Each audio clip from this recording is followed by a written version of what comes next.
오케이. 안녕하세요. 레슬 대표 박종석입니다. 자, 오늘은 저희가 탄창 교환에 대해서 다시 한번 알아볼 건데, 오늘은 소총이 아닌 권총입니다.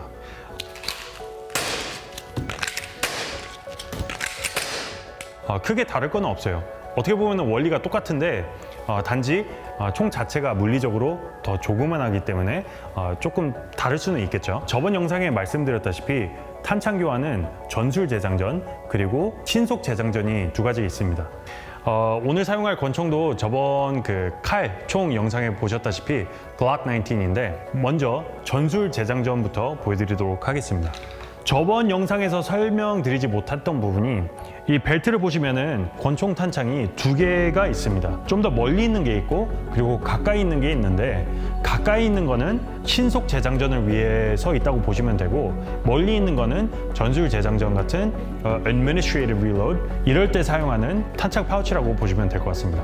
전술 재장전을 할 때는 소총의 11자 방법이랑 동일합니다. 탄창을 이런 식으로 주로 파지를 하는데 절대로 이런 식으로 파지를 하지 마세요. 왜냐면은 이 탄창 삽입구에 이게 특히 긴장돼 있으면은 삽입을 제대로 못할 수가 있는데, 검지를 옆에다 갖다 대고 탄창의 베이스를 이렇게 손바닥에 놓으면은 손가락이 삽입구에 들어간다는 생각만 하면은 사실상 쳐다보지 않아도 이렇게 제대로 넣을 수가 있어요.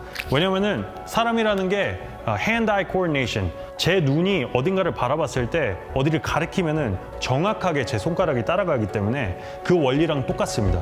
제 손가락이 삽입구를 향한다고 생각만 하면은 이게 어느 정도 불빛이 없어도 웬만해서는 촉감으로도 이렇게 찾을 수가 있으니까 이 원리를 사용하시면 될 것 같습니다. 자, 그러면은 전술 재장전, 아까 설명드린다고 했는데 약간 새길로 빠졌죠. 탄창 하나를 빼고 파지를 이렇게 한 다음에 검지와 엄지를 이용해서 사용했던 탄창을 빼고 그 다음에 새 탄창을 갈아 끼우시면 됩니다. 그러면 사용했던 거는 바깥쪽으로 다시 파우치 안에 넣으시면 전술 재장전이 끝납니다. 저희 영상을 처음 보시는 분들은 전술 재장전을 왜 하는지 모를 수도 있을 것 같은데, 그러면 소총 영상, 저희가 여기 카드를 띄워 놓을 건데 소총 영상에서 참고를 하시면 좋을 것 같습니다. 자, 다음은 신속 재장전을 보여드릴 건데, 신속 재장전은 말 그대로 신속하게 재장전을 해야 되는 거기 때문에 긴급한 상황이죠. 제가 조준을 하고 격발을 했는데 탄이 다 떨어지면 이렇게 슬라이드하게 됩니다. 슬라이드가 뒤로 후퇴 고정이 되죠.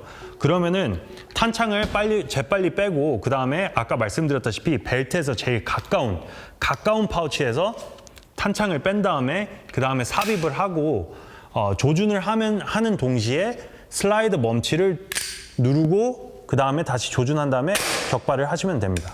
자, 구분 동작으로 설명드리자면은 이게 격발을 하고 슬라이드 후퇴 고정이 되면은 팔을 약간 90도 접으면서 가능한 시야를 가장 넓게 볼 수 있게 제 시선 위로 이렇게 병기를 갖다 대면 됩니다. 제가 병기를 밑으로 향하거나 아니면 위로 아니면 멀리 이렇게 있으면은 상당히 불편할 수가 있어요. 신속 재장전을 한다는 거는 교전을 다시 해야 되는 상황이기 때문에 최대한 시야를 넓혀서 제 병기를 시선 앞에다 두고 표적을 주시할 수 있는 위치에 갖다 댄 다음에 탄창이 빠지면은 그 다음에 새 탄창을 갈아 끼웁니다. 근데 이렇게 굽히는 이유가 한 가지 더 있습니다. 일단은 그 팔을 안쪽으로 굽히면은 탄창 삽입구가 밑으로 45도 이렇게 기울어져 있는데 대각선입니다.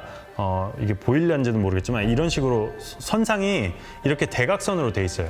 그래서 옆으로 다시 보여드리자면은 제 손에서 제일 가까운 탄창 파우치에서 탄창을 뺀 다음에 그 다음에 자연스럽게 이렇게 올리면은 탄창 삽입구를 찾을 수 있습니다. 그래서 이 상태에서 다시 슬라이드 멈치를 누르면서 조준을 하고 격발을 하시면 됩니다.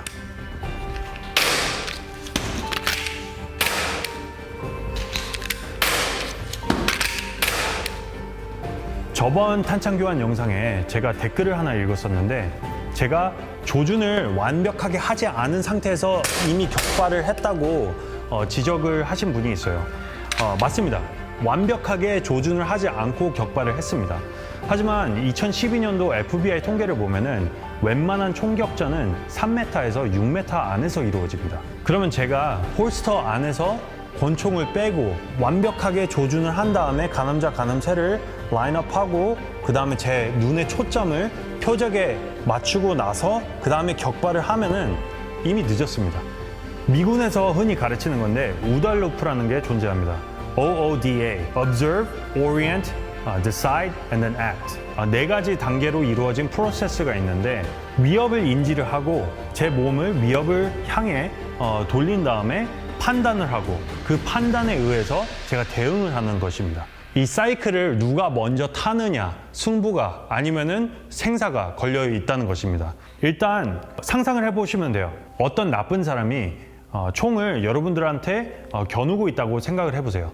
방아쇠를 당기는 거는 평균적으로 1초밖에 안 걸립니다. 근데 제가 그 위협을 인지를 하고 제 몸을 틀어가지고 거기에 반응하는 속도는 1초보다 빠를 수가 없어요. 아무리 빨라도 1초보다 빠를 수 없습니다.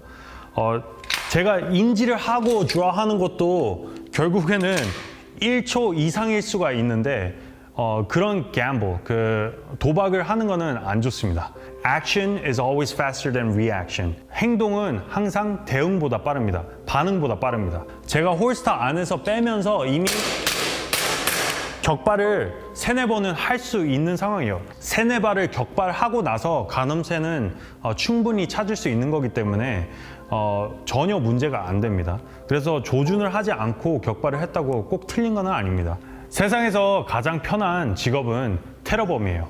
왜냐면은 법이 없어요. 법이 없고 규칙도 없습니다. 테러범 아니면 범죄자. 그런 사람들을 대응하는 게 결국에는 특수전 요원 아니면은 군인 혹은 경찰 이런 총기를 소지해야 되는 직업군에 종사하는 분들입니다. 하지만 악을 대항해야 되는 이런 직업군에 종사하시는 분들 같은 경우에는 법이라는 테두리 안에서 활동을 해야 되는 거기 때문에 그래서 이렇게 피땀 흘려서 훈련을 하는 것입니다. 그렇기 때문에 오늘 드렸던 정보가 조금 더 유익한 정보였으면 좋겠고 조금이나마 도움이 됐으면 싶습니다. 저희 레드셀에 관해서 한 가지 더 말씀드리자면은 이번에 새로운 멤버가 생겼어요. 콜 오브 듀티 영상에서 출연하셨던 동현님. 문 앞에서 뒤에 든다니까 너. 동현님이 정식 멤버로 이렇게 합류를 하게 되었는데 앞으로도 레드셀 외에도 큰 프로젝트를 기획하고 있으니까 지켜보셔도 좋을 것 같습니다. 오늘 영상은 여기까지인데 요즘 레드셀에서 기획하고 있는 큰 프로젝트들이 여러 가지 있는데 이거를 다 말씀드리고 싶어도 아직까지는 좀 keep it close to the chest. 이게 한국말로 어떻게 해야지? 아직까지는 말씀드릴 수가 없으니까 조금 양해 부탁드리겠습니다. 자, 그럼 오늘 영상은 여기까지고요. 다음 주에 또 뵙도록 하겠습니다.